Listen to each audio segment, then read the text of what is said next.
वाह! फंसा। अनजान ऐप से बचें। आरबीआई कहता है जानकार बनिए, सतर्क रहिए।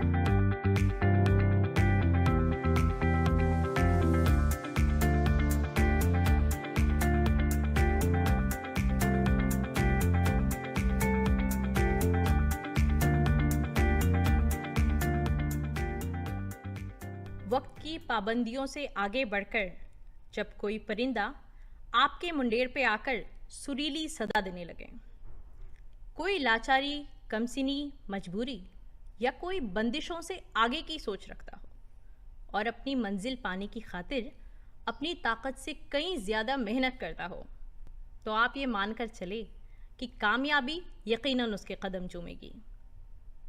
ज़िंदगी में मंजिल पाने की तलब और ईमानदारी हो तो इंसान कामयाबी की दहलीज पे पहुंच ही जाता है, और तब जाकर उसकी कामयाबी, कभी ना ख़त्म होने वाली दास्तां, उसे गले लगाती है और उसके माथे पे एक हसीन बोसा देती है। उसी कड़ी में आज डीडी उर्दू लेकर आया है ये शो हौसलों की उड़ान।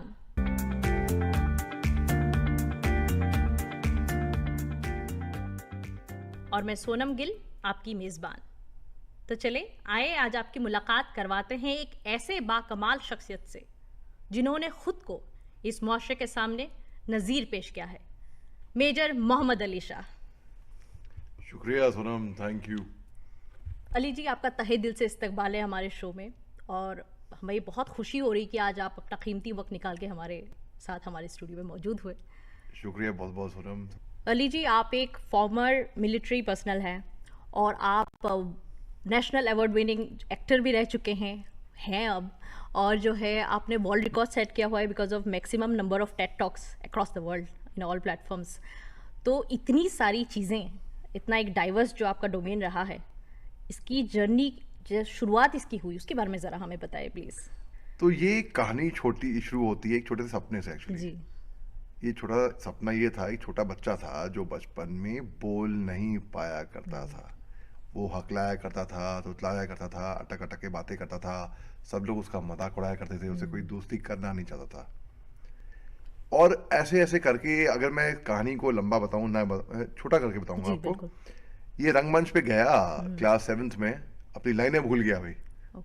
अब क्या बोलना है आगे, ऐसा लगा माथे पे से पसीने ऐसे ऐसे आए। उसके बाद शुक्रिया बोला, धन्यवाद बोल के बैठ गया वो। उसके बाद उसने बोला, भैया ऐसी गलती अब दोबारा नहीं होगी जिंदगी में। उसके बाद फिर से मैं लंबी कहानी को कट शॉर्ट कर रहा हूं, फिर तो भैया best actor, best debater, best in डिक्लेमेशन, best in poetry recitation, सारे हर अवार्ड जीत के आया उसके बाद। सबसे पहले तो हम आपको सलाम करना चाहेंगे, हम और हमारी जो पूरी आवाम आपको जो आज देख रही हैं, सुन रही है, क्योंकि आपने जो है इस मुल्क की हिफाजत में एक आला तरीन किरदार अदा किया है, जिसकी वजह से आपको कमेंडेशन कार्ड भी हासिल हुआ है, which is a great honour. और उस जर्नी के बारे में ज़रा बताएं कि वो कैसा सफ़र था और वो अवार्ड आपके लिए क्या मायने रखता है। ज़रूर सुरम जी, मेरा दाखिला 12वीं के बाद नेशनल डिफेंस एकेडमी में नहीं हुआ था। मैं एंट्रेंस टेस्ट में फेल हो गया था मैं। उसके बाद मैंने अपनी ग्रेजुएशन करी, एनसीसी करी मैंने कॉलेज में, और एनसीसी भी मैं कंप्लीट नहीं कर पाया। सी सर्टिफिकेट का इरादा था, क्योंकि मैं मॉडलिंग शुरू कर दी थी, और कभी लंबे बाल तो कभी छोटे बाल, हुलिया, कभी दाढ़ी, कभी मूंछ। तो उसके बाद जब मैं फौज में गया तो मेरी पहली पोस्टिंग थी जम्मू कश्मीर में, अखनूर जी। मैं 2 साल रहा वहाँ पे सरहद पे, और हिंदुस्तान और पाकिस्तान के बॉर्डर का फर्क केवल 30 मीटर के फासले पे थे हम थे। यहाँ पे हमारा झंडा और 30 मीटर यूं दिख रहा है पाकिस्तान का झंडा जी। और हम अंडरग्राउंड बंकरों में रहा करते थे, और अंडरग्राउंड बंकर में हम मच्छरदानी लगाया करते थे बहुत। अच्छा। क्यों? मच्छर से बचने के लिए। वहां पे सांप, ओ, बिच्छू, और कुछ सब कुछ होता गिरगिट, चिपकलियां, रेप्टाइल, मतलब तरह तरह के वहां पे कीड़े मकोड़े, उनके बीच में हम रहा करते थे। और वहां पे 2 साल काटे। और तब सीज फायर का दौर नहीं था उस टाइम पे। और सीज फायर हमारे टाइम, मैं अपनी पोस्ट पे मौजूद था जी। जब सीज फायर हुआ। ओके। तो सीज फायर 2003 में हुआ था और ये 2003 की कहानी है ये। और मेरा ऑपरेट करने का तरीका ये था कि भाई अगर मणिपुर में या नागालैंड में अगर लोकल लोग आपका सपोर्ट नहीं कर रहे हैं, फर्ज करिए अगर जी। उन्होंने सपोर्ट तो बहुत किया हमारा, तो गलती आपकी है। आपको उनके हार्ट्स और माइंड, उनके दिल जीतने हैं आपको। क्या बात है, वाकई। और ये बहुत मुश्किल काम है। आपको उनकी भाषा सीखनी है, उनके बारे में सीखना है, उनकी history, culture, geography, demography, topography, उस इलाके के बारे में सीखना है। बिल्कुल। तो जब तक उनको महसूस नहीं होगा ना कि यहाँ पे फौज हमको डराने के लिए नहीं, हमारी हिफाजत के लिए है, जी। तब तक वो आपके पास नहीं आएंगे। और हर 3 महीने में, मैं रिकॉर्ड रहा है वहां पे, मैं ब्लड डोनेशन अपना करता था मैं। तो blood donation camps, education camps, health checkup camps, social welfare हमने बहुत किया। वहाँ पे तो आपके मुख्तलिफ तरह के जो है एक्सपीरियंसेस रहे होंगे। तो आपने कहीं एक इंटरव्यू में ये भी जिक्र किया था कि एक नागालैंड का एक किस्सा था, जो कि एक मुख्तसर सा किस्सा था। आप अगर आप शेयर करना चाहें कि वो बड़ा एक जो है। बिल्कुल, बड़े खुशी से और शौक से आज मैं आपके सामने बैठा हूँ, जी। बड़े फख्र से। आज मैं आपके सामने नहीं होता, मैं ऊपर कहीं से आपको देख रहा होता। और ये किस्सा ऐसा है, अगर मैं पूरी लंबी कहानी को छोटा करके बताऊं मैं, जी सर। तो हम 5 सोल्जर थे और हमारे आंखों पे पट्टी बांध रखी थी और हाथ और पाँव बांध रखे थे अंडरग्राउंड से। हम कैप्चर हो गए थे गलती से। हम निहत्थे थे अंडरग्राउंड, जो NSC and IM जी। ग्रुप है। तो अब वो गोली मारने वाले थे बेसिकली। और जैसे ही वो गोली मारने वाले थे, उन्होंने हथियार कॉक करा अपना, खड़ाखट खाट खाट वो आवाज आती है जब हथियार कॉक करते हैं।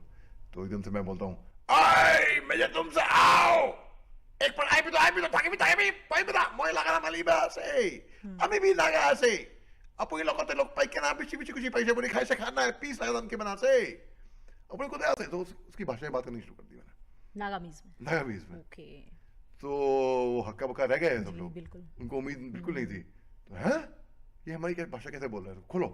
तो आंखों से पट्टी खोली। और अच्छा, वहां के बारे में समझ, मैंने आपको बताया समझ होनी चाहिए जी। समझ अच्छी खासी थी मेरी। जी। तो मैंने उसके बाद उससे नागामी से बात नहीं करी। जैसे कि नागालैंड में आओ ट्राइब है, वो मुकोकचुंग से आती है। अंगामी आते हैं कोहिमा दखामा से। जो कोन्याक्स आते हैं वो मॉन ट्विनसैंग से। जो लोथा आते हैं वो वोखा से। जो सेमा ट्राइब है वो आती है सोनोबोटो से। जो चाकेसांग ट्राइब है वो फुट जीरो या शकाबामा से आती है। जो तांकुल ट्राइब है वो मणिपुर के उखरूल जिले, जो कि नागालैंड से। जिसामी चिसामी अलग ट्राइब्स हैं, रिंगमा, सीलियांग, अलग अलग ट्राइब्स हैं नागालैंड में। उनके बारे में समझ होनी बहुत जरूरी है।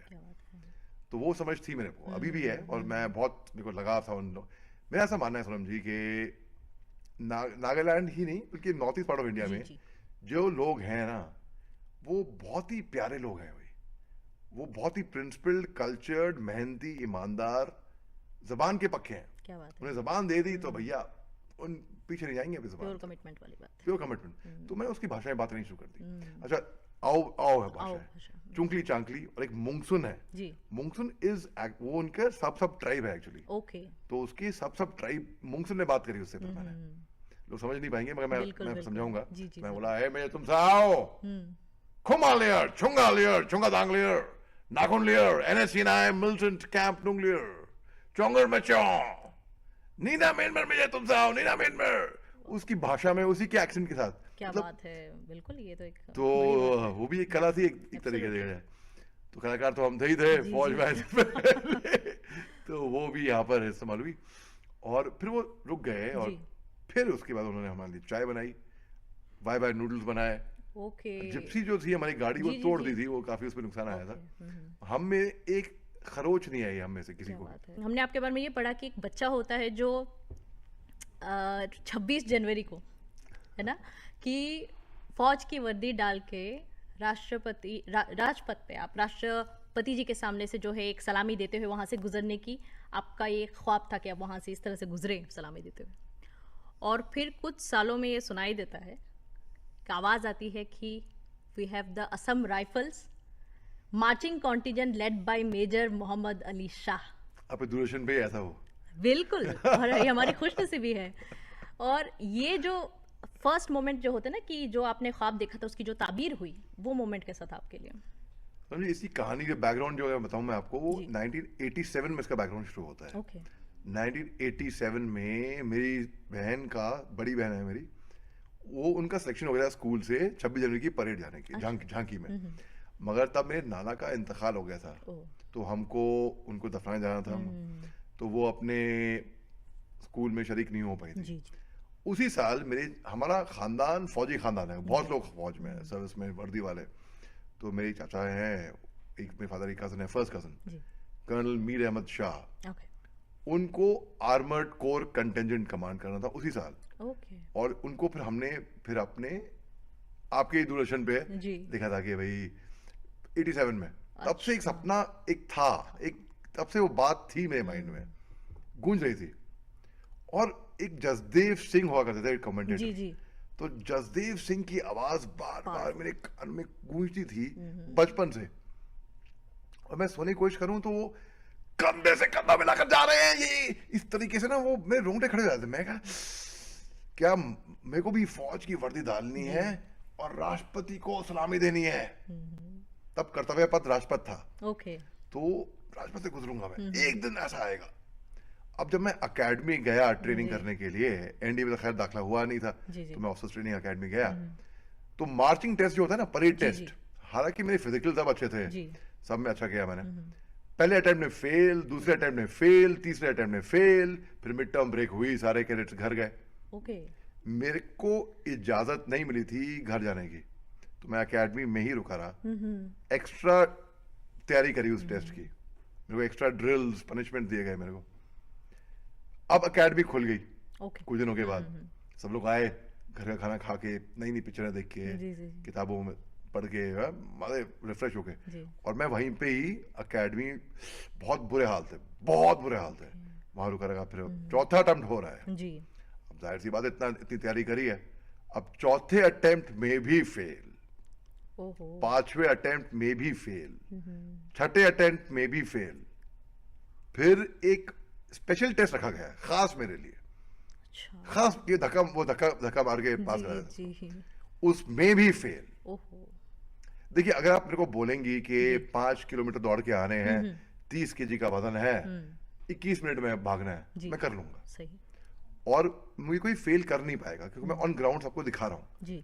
आप बंदूक दे देंगी और बोलेंगी शिस्ट लगाओ, तो 5 के 5 गोलियां मैं निशाने पे लगा दूंगा, उसमें भी आप फेल नहीं कर पाएंगे। सब्जेक्टिव टेस्ट होता है, मेरी मर्जी है जी, मुझे आपकी शक्ल पसंद नहीं है अभी, मैं तो नहीं करूंगा आपको। आई डोंट नो, मैं ये नहीं कह रहा कि वो वजह थी जी, मैं कह रहा हूँ कि हो सकता है कि मैं ही अच्छा ना हूं। फिर मैंने काम करना शुरू करा, फिर मेरा मार्चअप हो गया ऑफिसर्स ट्रेनिंग एकेडमी के कमांडेंट साहब के पास, जो कि जनरल साहब थे, मेजर जनरल अवस्थी साहब, बड़ी बड़ी मूछें थी, राजपूत रेजिमेंट के थे, वो ऐसे बैठे हुए थे और मैं यहाँ सामने खड़ा हुआ था। क्या बात है, क्यों बार बार फेल हो रहे हो, बरकरार रखिए अपनी परफॉर्मेंस, क्यों, मैं समझना चाहता हूँ क्यों हो रहा है। तो मैंने उनको बोला, सर मेरे वालिद साहब ने कहा था कि जब तुम ट्रेनिंग ले जाओगे इतनी मेहनत करना कि हमें तुम्हें फख्र होना चाहिए, नाज होना चाहिए। मगर सबसे अहम बात उन्हें कही थी, हमेशा याद रखना एक बात, कि तुम्हारी जो परफॉर्मेंस है ना जी, वो कंसिस्टेंट रहनी चाहिए। तो इसलिए मैं अपनी परफॉर्मेंस को कंसिस्टेंट रख रहा था और मैं फेल हो रहा था कंसिस्टेंट रखने के चक्कर में। फेलियर इन वो कंसिस्टेंसी इन फेलियर। हाँ, तो वो खूब हंसे, यार कैसा बंदा है ये, तो भाई तो पास रहा जी। तो मेरे को फिर पास हो गया। अब सोनम जी आते हैं 2007 में जी, 2008 में तो सिलेक्शन, 2007 में सिलेक्शन हुआ मेरा जी। मैंने बोला ये मौका है, ऐसा मौका अब दोबारा नहीं आएगा जी, ये दिखा दो। और जो जख्म थे मेरे पुराने जी जी, 87 2003 सारे जख्म मेरे को याद आए और मैंने बहुत मेहनत करी। अब इतनी मेहनत कर दी मैंने कि गलती से परेड ग्राउंड में जब तैयारी के टाइम पे जब मैं अपना पाँव मारता था स्टैंपिंग के लिए ना, कुछ ज्यादा ही जोर से मारा करता था मैं। उससे क्या हो गया नुकसान? उससे ये हुआ कि मेरे पाँव में स्ट्रेस फ्रैक्चर हो गए। ओहो। स्ट्रेस फ्रैक्चर यानी कि आपकी जो रीढ़ की जो हड्डियां हैं ना, जी। रीढ़ की नहीं, सॉरी, जो शिन की हड्डियां हैं वो फूल गई और वो क्रैक हो गई। ओहो। इतना पाउंड मार मार के, और नाल थे। तो एक दिन मेरे को स्ट्रेचर पे इवैक्यूएट कर दिया, मिलिट्री हॉस्पिटल ले गए मेरे को। तो ऑर्थोपेडिशियन ने एक्सरे ली, जी। बोला तुम्हें तो बहुत सीरियस गंदे, हाँ गंदे एडवांस फ्रैक्चर है तुम्हें, तुम क्या कर कैसे रहे हो परेड, और मैं तुमको वापस नागालैंड भेज रहा हूँ, अपनी यूनिट जाओ ओके। और रेस्ट करो आप। मैं नहीं सर, परेड तो मैं करूंगा और दुनिया की कोई भी ताकत मेरे को नहीं रोक पाएगी। अरे पागल मत बनो सर, मैं जुनूनी आदमी हूँ, कुछ हासिल करने के लिए कहते हैं ना कुछ कुछ खोना पड़ता है। खोना पड़ता है। मैं कहता हूँ कुछ पाने के लिए कुछ करना पड़ता है। क्या बात है, बिल्कुल आप क्यों खो, सही बात आप वो भी रखो और कुछ करो भी। करो भी। तो मैं कहता परेड तो मैं करूंगा, आप प्लीज मेरे को देखो, मैं भी फौजी हूँ, मेरे हाथ बंधे हुए हैं, तुम्हें बताए हो तो मेरे को तो रिपोर्ट पे लिखना पड़ेगा कि तुम अनफिट हो परेड करने के लिए। मगर उन्होंने मेरी एक मदद जरूर की थी जी। और मैं वो शुक्र अदा करता हूँ आज तक। उन्होंने कहा था कि तुम्हारे पास ये ऑप्शन है कि तुम मेरे को मत दिखाओ, मेरे को कंसल्ट मत करो, जी। तुम सिविल डॉक्टर के पास जाओ अच्छा। और वो जो इसे बताएंगे आप वो करो। वो करें। तो फिर मैं सिविल डॉक्टर के पास गया, वहाँ पे बस खर्चा था, मेरे को ऑथराइज था मिलिट्री हॉस्पिटल में फ्री ट्रीटमेंट, एब्सोल्युटली। मगर मैं सिविल डॉक्टर के पास गया, उन्होंने भी वही बोली, एक्सरे लेके भाई तुम्हें तो बहुत गंदा फ्रैक्चर। मैं सर परेड तो मैं करूंगा।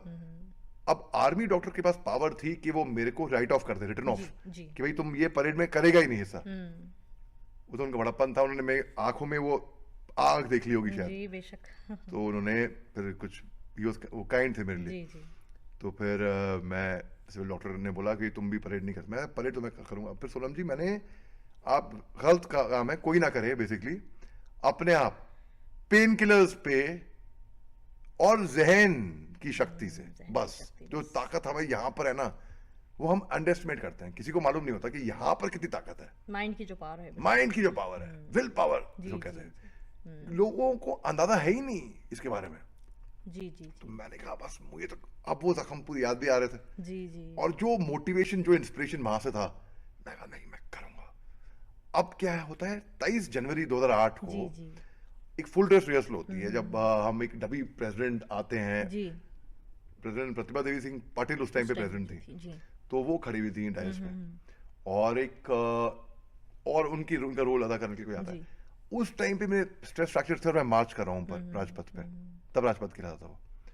तो जैसे मैं दाहिने देख कहने वाला था तो इतना दर्द हुआ ना सोनम जी, मेरे पाँव में कांप गए बिल्कुल, और मेरी बदन कांप गया, और कान आंख लाल हो गए बिल्कुल मेरे, और खून दौड़ा है, दर्द झेल रहा हूँ क्योंकि मैं।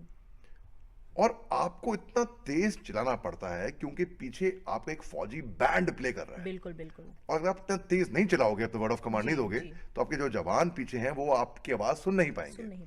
और अगर आपके जवान सुन नहीं पाएंगे तो वो उनके कदम टूट जाएंगे, बेशक, और बेइज्जती बहुत होगी। बिल्कुल। तो मेरे को बहुत तेज चलाया मैंने, और जब मैं चलाते वक्त दर्द भी इतना हुआ कि मैंने कुछ गलती कर दी मैंने, और कदम टूट गए हमारे। ये तो अच्छा हुआ कि 23 जनवरी को रिहर्सल के हुआ था ये। ओके, ये रिहर्सल की बात। हाँ। जी। तो ऐसा बहुत कंट्रोवर्सी हो गई थी कि भाई ये परेड नहीं करेगा, ये अनफिट है, इसको हटाओ। मैं कहा नहीं, परेड तो मैं करूंगा। फिर DG director general Assam rifles का आदेश आता है रात को 11:15 बजे, नहीं मेजर मोहम्मद अली शाही परेड करेगा, इसमें वो जज्बा है, जुनून, आग है बंदे में। और वो हमने देखा है, जो वीडियो है तो हम सब ने देखा है। और खास बात यह है कि कोई नहीं बता पाएगा कि उसमें इतनी तकलीफ हो रही होगी मेरे को, और फ्रैक्चर इतने हो रहे। और एक और बात बहुत कम लोगों को मालूम है ये बात जी, मेरी मंगनी होनी थी 26 जनवरी 2008 को परेड के बाद। मेरी मंगनी हो नहीं पाई क्योंकि मैं उस हालत में नहीं था। मंगनी हुई बाद में हुई, वो अलग बात है जी। यहीं से ये बात निकल के आती है क्योंकि आपने जो है ये पोएम जिस तरह से आपने रिसाइट किया, उससे एक तो मोटिवेशन का एलिमेंट आता ही है हमेशा की तरह, और आप एक इतने वर्ल्डली रिकॉग्नाइज्ड जो है मोटिवेशनल स्पीकर हैं, तो आप यहाँ पे एक ये बात भी आपने कही ना कि एक जो मान लेना होता है किसी चीज़ को, यानी फीडबैक को, अगर हम कंस्ट्रक्टिव क्रिटिसिज्म जो है, इसके बारे में आप ज़रा बताएं हमारे दर्शकों को, क्योंकि बाज़ दफ़ा ये होता है अगर हम अच्छा फीडबैक नहीं सुनते तो हम बहुत आसानी से उसको डिफेंड करने की कोशिश करते हैं, सेल्फ डिफेंस वाले स्ट्रेटजी में चले जाते हैं। जबकि अगर हम उसको कबूल कर ले, we have the chance to get better. इसके बारे में ज़रा बताएं प्लीज़ हमारे दर्शकों को। बड़ा अच्छा सवाल किया आपने सुरम जी, और शुक्रिया आपने इस सवाल पूछे। देखो अक्सर क्या होता है कि फीडबैक जो हमको मिलता है हम बहुत बुरा माने, कोई हमको अच्छी चीज बोलता है, नहीं नहीं नहीं नहीं ऐसा नहीं ऐसा नहीं ऐसा नहीं कहते नहीं है, सही कोई बुरा चीज बोलता है हम बहुत जल्दी बुरा मान बहुत जाते हैं, जल्दी रिएक्ट कर यार उसने ऐसे कैसे बोल दिया मेरे को। मगर मैं कहता हूँ कि आपको अगर कोई बुरा बोले, आपको उससे सीखना चाहिए कि भाई कुछ, कि आप अपने आप को बेहतर कैसे करेंगे आप। जी अल्लामा इकबाल थे जिन्होंने ये सारे जहां से लिखा था। जी उन्होंने कहा था खुद ही को कर बुलंद इतना कि हर तकदीर से पहले खुदा बंदे से खुद पूछे पता तेरी रजा क्या है। तो अपने आप को इतना मजबूत बनाओ। और देखिए एक चीज और है, जिंदगी का ये उसूल है, नियम है, ये दस्तूर है, कुछ भी बोल दिया। जब आप जिंदगी में के दौर में ऊपर जाने लगेंगे ना, जी जी कुछ लोग ऐसे होंगे जो आपकी कामयाबी से खुश नहीं होंगे। सही बात है। हर कोई खुश नहीं होता आपकी कामयाबी में। हम सोचेंगे कि ये वेलविशर है, मगर आपका वेलविशर आपके पेरेंट्स होंगे, आपके रिश्तेदार, आपके हर कोई रिश्तेदार खुश नहीं होगा भाई, ठीक है। तो बहुत लोग होंगे कि आप सोचेंगे कि आपके वेलविशर हैं, आप वो आपकी कामयाबी से चिढ़ेंगे, जलेंगे या खुश नहीं होंगे, कुछ भी, वो आपकी टांग खींचने की कोशिश करेंगे और आपको नीचे लाने की कोशिश करेंगे। जब ऐसा कुछ हो तो पलट के जवाब नहीं देना है, उनको इग्नोर करना है। जी। आप बस ऊपर चढ़ते रहो, नाखून जो है ना उनको चट्टान में गाड़ के बस कैसे भी आप चढ़ते रहो ऊपर। आप जो ऊपर चढ़े होगे ना, और वो लोग जो आपको टांग खींच रहे थे वो तो नेगेटिव एनर्जी थी, एब्सोल्युटली। तो उनका ग्रेविटी नीचे होएगा, वो वहीं के वहीं होंगे, आप वहां पहुंच जाओगे, फोर्स डिस्कनेक्ट हो गया ना। हाँ। और जब वहां पहुंच के जब उनको देखोगे ना, मैं बता रहा हूँ बड़ा मजा आएगा कि भाई हम साथ में थे, जी जी जी। अब मैं वहां पहुंच गया, भैया ये इसमें टांग खींची तो ये वहीं रह गया। ठीक है, नेगेटिव और पॉजिटिव एनर्जी की बात है, ये बहुत अच्छा बदलाव होता है। बहुत खूबसूरत बातें हैं। और यहाँ से हम आगे बढ़ते हैं आपकी जो जर्नी एक्टिंग की तरफ। अरे वाह, आप इतने सारे अवार्ड जीत चुके हैं और इसमें हमें बहुत फख्र होता है, जाहिर है। आपने क्या क्या नहीं किया है, if you go to speak about it, वो तो बहुत लंबी एक कहानी और गुफ्तगू हो जाएगी, लेकिन शॉर्ट करते हुए हम ये कहते हैं कि आपने बजरंगी भाईजान जैसे फिल्म में, एजेंट विनोद और हैदर जो कि एक नेशनल अवार्ड विनिंग फिल्म है, उसमें आपने बड़ा आला किरदार निभाया। तो एक्टिंग की जर्नी आपकी कहाँ से शुरू हुई है? कहीं ना कहीं इसमें फैमिली जीन्स का भी ज़रा जो है इन्फ्लुएंस रहा है, क्योंकि जैसा हम सब जानते हैं कि आपके चाचा साहब जो है नसीरुद्दीन शाह साहब, जो कि एक लेजेंडरी एक्टर है और बहुत इज़्ज़त और एहतराम से नाम ले जाने वाले जो हमारी शख्सियत है आर्मी फ्रेटर्निटी में, लेफ्टिनेंट जनरल ज़मीरुद्दीन शाह साहब जो आपके वालिद साहब हैं। आपको ऐसा लगता है कि कहीं ना कहीं the family genes has also influenced you? बिल्कुल सोनम जी, बिल्कुल 100%, बल्कि मैं पूरा श्रेय दूंगा फैमिली जीन्स को ही बिल्कुल इसमें। और मैं बचपन से मेरी प्रेरणा में इंस्पिरेशन, मैं बहुत मुतासर रहा हूँ अपने वालिद साहब से और अपने चाचा से, बल्कि तीनों भाई से, जो एक इजिप्ट में भी रहते हैं, वो एक IITian है, IIT, और बड़ा अच्छा मतलब बिजनेस सेंस है उनका। जी जी। तो मैं इन तीनों से मुतासर रहा हूँ और मैं सौभाग्य है कि मैंने तीनों की जिंदगी देखी है। मेरे वालिद साहब की जिंदगी, या तो मैं फौज में गया, नसीर साहब के साथ मैंने थिएटर वर्कशॉप्स करे हैं, थिएटर भी किया है उनके साथ, मैं स्टेज शेयर किया है एट द सेम टाइम।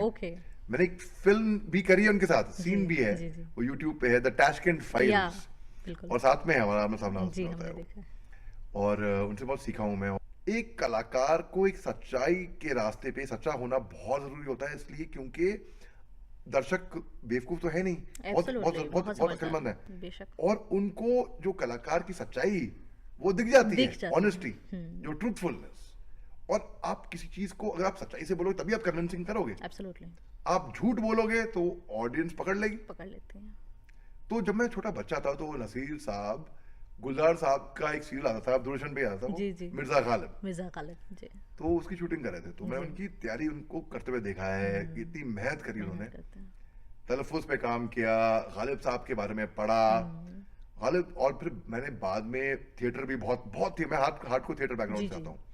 मैंने डॉक्टर सईद आलम साहब, पेरोज ट्रूपे और टॉम वॉल्टर साहब के साथ गालिब के खुतूत, गालिब, और जब मैं ये प्लेस करा था इनके साथ, तो मेरे को वो सब बचपन की तैयारी जो मैं देखी थी, लेजेंडरी नसीरुद्दीन शाह साहब को करते हुए, तो वो काम आई। क्या बात है। जैसे कि गालिब साहब का एक बहुत ही मीर मेहदी मजरू को लिखते हैं, जी। वो एक ताज़ियत पे खत लिखते हैं। जी। उनकी अहलिया का इंतकाल हो जाता है मीर मेहदी मजरू का, तो वो लिखते हैं उनका जो सेंस ऑफ ह्यूमर था, जो मताया थे वो, और वो दुख भी प्रकट हो रहा है और मताया भी हो रहा है। वो लिखते हैं गम ना खाओ जो ना जान ना सही मुझ ना जान सही, जब मैं बहिश्त का तसव्वुर करता हूँ और सोचता हूँ कि अगर मगफिरत हो गई, एक कसर मिला और एक हूर मिली, अखामत जावेदानी है और उसी नेक बख्त के साथ जिंदगानी है। क्या बात है। इस तसव्वुर से जी घबराता है और कलेजा मुंह को आता है।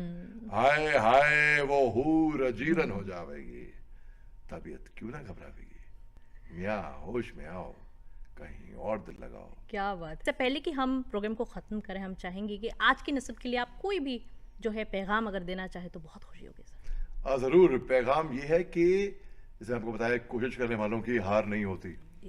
और एक और है कि एक कविता है जो कि माखनलाल चतुर्वेदी की कविता है, जो कि मैं स्कूल में पढ़ी थी।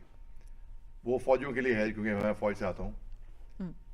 चाह नहीं मैं सुरबाला के गहनों में गूंदा जाऊं, चाह नहीं प्रेमी माला में बिन प्यारी को ललचाऊं, चाह नहीं सम्राटों के शव पर हे हरी डाला जाऊं, चाह नहीं देवों के सर पर चढ़ूं भाग्य पर ढलाऊं, मुझे तोड़ लेना वन माली उस पथ पर देना तुम फेंक, मातृभूमि पर शीश चढ़ाने जिस पथ जाएं वीर अनेक। हमें ये भी बताएं जाते जाते कि आपने जैसे बजरंगी भाईजान में काम किया और एजेंट विनोद में और हैदर में, यहाँ ये जो एक एक्सपीरियंस था, इसमें से सबसे खूबसूरत तरीन अगर कोई भी किस्सा हो तो वो ज़रा हमें हमारे साथ शेयर करें प्लीज़। सबसे खूबसूरत किस्सा मैं कहूँगा कि विशाल भारद्वाज साहब की हैदर हम कर रहे थे। जी जी। और हैमलेट इन कश्मीर, तो वर्दी डाल रखी थी, सुबह सुबह का टाइम था। और आज मैं बहुत डिसिप्लिन आदमी, मेरा ऐसा मानना है कि मोटिवेशन जो है वो टेम्परेरी रहता है, वो कुछ टाइम के बाद हट जाता है। डिसिप्लिन जो रहता है ना वो जिंदगी भर रहता है। सही बात है। वो आपसे हटेगा नहीं, जाएगा नहीं। तो अच्छा, मेरी आदत रही थी कि सेट पे मैं सबसे पहले पहुंचूं और आखिरी में जाऊं, वहां से सब कुछ देख के। तो वर्दी में वर्दी में ही पहुंचे, वर्दी वहां जाके पहनी थी। अच्छा। और वो इलाका थोड़ा महफूज नहीं था जी। तो पुलिस वाले भी मिले हमको, ने कहा भाई एक वो किस्सा हुआ था, बड़ी लंबी कहानी तो वो थी। दूसरा एक और किस्सा यही बोलते बोलते मुझे याद आया। हम टैशकेंट फाइल्स कर रहे थे, नसीर साहब के साथ मेरा सीन था। बल्कि मेरे लिए बहुत सौभाग्य की बात थी कि मिथुन चक्रवर्ती साहब और नसीर साहब के साथ एक फ्रेम में होना मेरे लिए बहुत बड़ी बात है बेशक। और अच्छा, किसी को मालूम नहीं था सेट पे कि नसीर साहब मेरे चाचा हैं, ठीक है। तो मैंने भी दूरी उनसे बनाए रखी और उनके पास गया नहीं, और चाचा बोला नहीं, कभी वो कुछ बोलते थे मैं यस बोलता था, प्रोफेशनल। जब काम खत्म हुआ उस दिन मैं उनकी गाड़ी में उन्होंने बुलाया, गाड़ी में बिठा के घर ले गए खाना खिलाने के लिए। फिर मेरे को फोन आने शुरू हो गए, अरे यार तुम नसीर साहब की गाड़ी में बैठ गए हो, पता है क्या है? तो मैं बताया सर वो मेरे चाचा हैं। अरे यार बताया नहीं, पहले क्यों नहीं बताया? अब बताने की क्या बताता मैं। सही बात। जो काम किया, जो काम मिला, छोटा बड़ा छोटा मोटा कैसा भी, अपने बलबूते पे, अपने घुटनों के बल गया मैं, और खुद की मेहनत है मेरी। तो बहुत लोग सोचते हैं कि अरे हैदर में नसीर साहब ने रिकमेंड किया होगा जी। अगर ऐसी बात होती ना तो मैं क्यों ना हैदर का ही रोल कर रहा होता। सही बात है। तो मैं 5 मिनट रोल क्यों करता? सही बात है, सही बात। बहुत खूबसूरत आपने एंगल इसका भी शो किया, क्योंकि अमूमन ये पर्सपेक्टिव होता है, वी एसोसिएट एंड जज वेरी क्विकली। ये आपने एक बहुत जो एक धुंधला सा चीज़ उसको बिल्कुल साफ कर दिया एक बात में। ये बहुत शुक्रिया इसको शेयर करने के लिए। एक्टिंग में तो हम सब देख ही चुके हैं, और हम ये दुआ करते हैं अली साहब की आपके आगे की जो जर्नी है उसमें, और आपका जो भी मिशन हो उसमें पर वाला आपको मजीद काम है वो कामरान करे। हम सब की तहे दिल से दुआ है आपके लिए। बहुत बहुत शुक्रिया हमारे पास आए। इसी जुस्तजू और तलाश में मेरी उम्र सारी गुजर गई, मैं कहाँ कहाँ से संभालता ये कदम कदम पे बिखर गई। दोस्तों, अपनी मंजिल पाने की खातिर मेहनत करें और ख़ुद को मुसलसल आगे बढ़ाते जाएं। तलाश जारी रखें मगर ख़ुद को खोने ना दें। इसी उम्मीद के साथ कि दोबारा आपसे रूबरू होंगे, इजाज़त चाहते हैं। खुदा हाफिज़।